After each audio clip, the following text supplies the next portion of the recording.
Jadi kuncinya menurut saya dari yang diungkapkan oleh Pak Nur Somad itu gini, kita ini kalau bisa dari ucapan seperti itu sederhana, yang kita tuju itu Tuhan itu mbok jangan jadi, supaya nggak jadi barang mewah bagi Anda gitu. Selama ini Tuhan itu barang mewah, selalu dibayangkan Tuhan itu non jauh di sana. Makanya kalau menyebutkan yang di atas di sini di ndukur ya sopo, di ndukur ya pelem karo kelopo. Selalu ngomong yang di atas. Padahal Tuhan mengatakan aku lebih dekat dari urat lehermu sendiri. Yang gitu. Jadi Tuhan itu bukan barang mewah, dia milikmu sehari-hari dan dia tidak pernah berhenti berinteraksi dengan kita. Masalahnya adalah kita ini yang kurang mengembangkan atau menemukan kompatibilitas dengan Allah. Gitu loh. Kita ini nggak kompatibel. Jadi kita ini ibarat handphone lock. Nah kita torikot adalah bagaimana menemukan password untuk supaya bisa unlock itu handphone.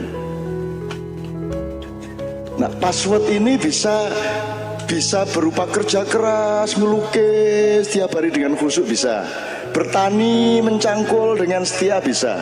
Nanti akan unlock dia. Bisa dengan menderita terus, tidak selesai-selesai, itu unlock juga.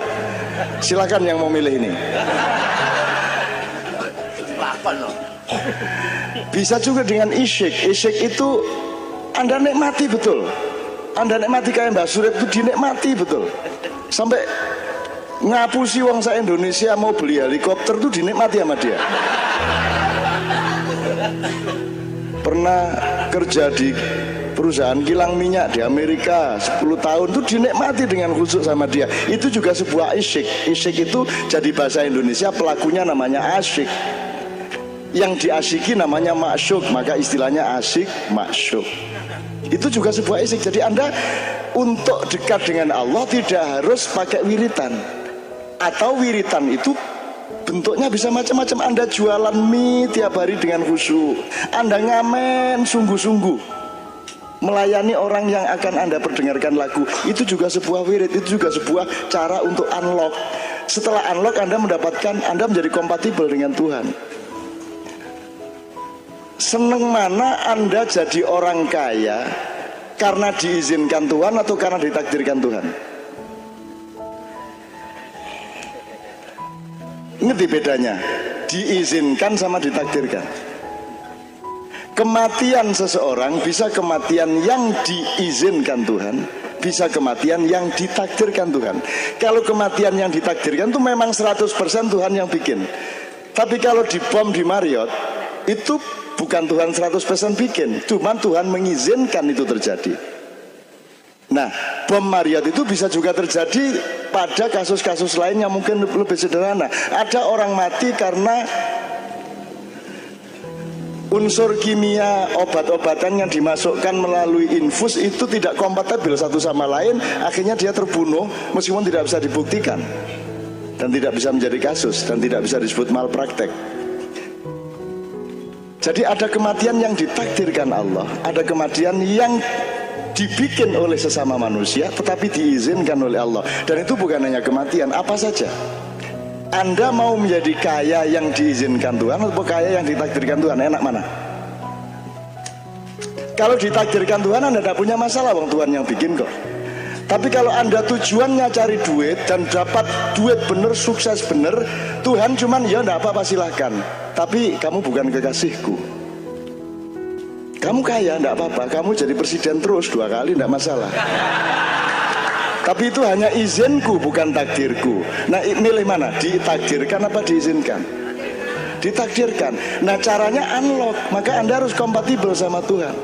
Nah, kompatibilitas ini ditempuh dengan berbagai cara yang namanya thariqat tadi. Maka ada yang pakai wirid ini itu, ada kalau Gusmi itu nyuruh Al-Waqiah 700 kali ya, modar. Pisane urung karuan kelakon ya 700. Ya fa'al, ya fa'al, ya fa'al. Kalau ya fa'al kok itu ya 1000 kali itu paling 10 menit gitu ya. Tapi kalau Al-Waqiah sak surat itu 1 halaman setengah ping 700. Wes Gus aku mlebu neraka Gus, wes timbangane maca Al-Waqiah sak ini kae. Ya. Tapi saya ingin mengatakan kepada Anda, jangan asing po sama Allah itu, jangan asing. Dan juga tidak usah sinis sama Allah gitu loh. Wah itu orang alim itu loh. Gak apa-apa alim ya baba. Gitu loh, tidak usah sinis. Kita tuh kan punya kecenderungan untuk sinis kepada orang alim, kan gitu. Ya toh? Jadi ini kesombongan orang tidak alim gitu loh. Nah makanya saya itu mendekat ke Anda dengan apa? Biar saya wiritan, saya tidak pakai peci. Supaya apa? Supaya Anda percaya bahwa itu juga bisa Anda lakukan. Bahwa Allah itu tidak menghitung pecimu. Allah tidak menghitung apa? La yanduru ila ajsamikum wala ila suwarikum walakinallaha yanduru ila qulubikum. Allah tidak melihat pecimu, tidak melihat pakaianmu, tidak melihat rupamu, tidak melihat raimu ya. Tapi yang dilihat adalah kesucian dan kesungguhan hatimu, kan begitu. Nah, terakhir sekali compatibility ya, compatibility Anda itu akan menentukan Anda tinggal meningkat.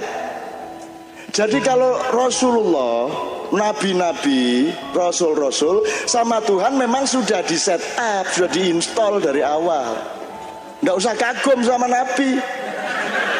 Wah, memang sudah diinstal sejak dulu kok. Jadi kalau Rasulullah bilang hiduplah miskin, hiduplah berat, ya sampean nabi akhirnya duduk, akhirnya ini preman nih.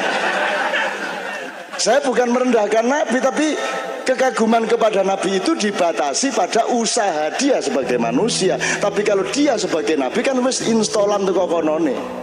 Itu nggak bisa dikagumi. Sama dengan suara Iwan Fals nggak bisa dikagumi. Memang Tuhan bikin begitu kok.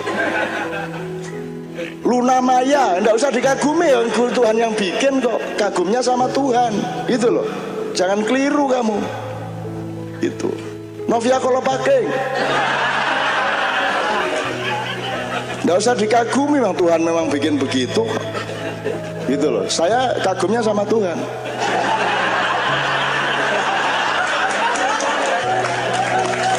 Ya tapi dia memiliki saham untuk mengusahakan kecantikannya aktual dengan perilakunya, kan begitu.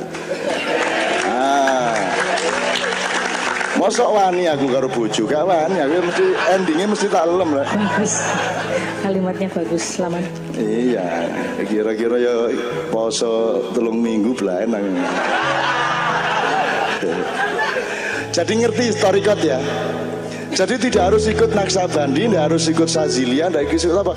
Dodolo bakmi sing tekun nih torikot. Ngojek yang sungguh-sungguh menghormati penumpang, meskipun wewe gombel sing numpak hormatono. Dan itu biasanya dari 100 penumpang ada 1-2 hantu biasa itu. Itu harus dianggap sebagai bonus yang asyik dari Allah Subhanahu wa taala. Gitu loh. Nek sampean nggak pernah mengalami hantu juga ndak asik, harus pernah mengalami hantu. Saya jagain Rendra aja ada hantunya kok. Hantunya wanita berambut merah, Rendra juga lihat, saya juga lihat, dan semua juga melihat. Itu teman-teman sekalian. Jadi tolong Anda nikmati semua itu dengan rasa syukur. Nanti kita akan sampai ke sesi yang kedua dan kita akan mendengarkan juga beliau tadi sudah janji sama saya nyanyi. Sebab dulu yang ngursus ngaji saya itu Ustaz Hasan. Wis lali ya. Lafadznya selali. Aja ngono ta sampean niku. Ini dulu kiai, ini rada mirip Gus Dur.